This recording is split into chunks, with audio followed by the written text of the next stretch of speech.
Halo semua, selamat datang di video aku tentang pengenalan fisika material.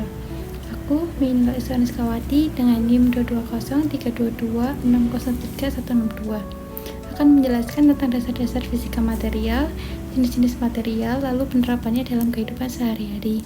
Pastikan untuk nonton sampai akhir ya.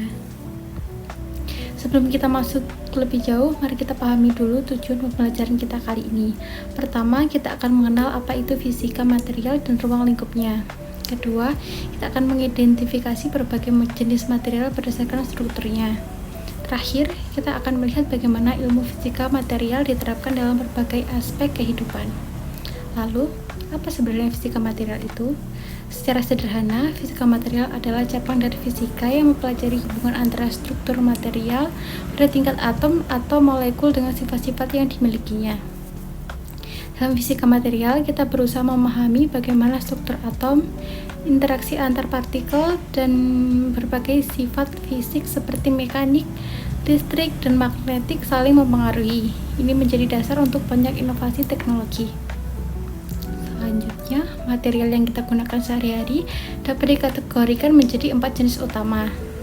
Pertama, ada logam yang terkenal karena kekuatan dan konduktivitasnya yang tinggi. Yang kedua, keramik yang sering kita temukan pada barang tahan suhu seperti piring porselen. Yang ketiga, polimer, material ringan yang fleksibel seperti plastik.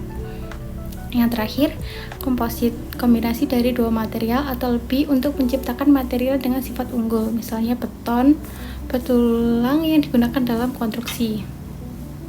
Selanjutnya, setiap material memiliki sifat-sifat khusus yang membuatnya unik.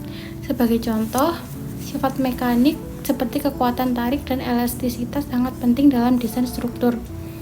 Sifat termal seperti konduktivitas panas menentukan seberapa baik material dapat menghantarkan energi panas. Lalu ada sifat elektrik dan magnetik yang memegang peranan kunci dalam pengembangan perangkat elektronik modern. Material juga dapat dikategorikan berdasarkan struktur internalnya. Struktur kristal adalah susunan atom yang teratur dan berulang, seperti yang ditemukan pada logam dan keramik. Sebaliknya, struktur amorf tidak memiliki keteraturan yang sama seperti pada kaca. Perbedaan ini mempengaruhi sifat fisik material secara signifikan. Untuk memahami material secara lebih mendalam, kita membutuhkan teknik analisis yang canggih.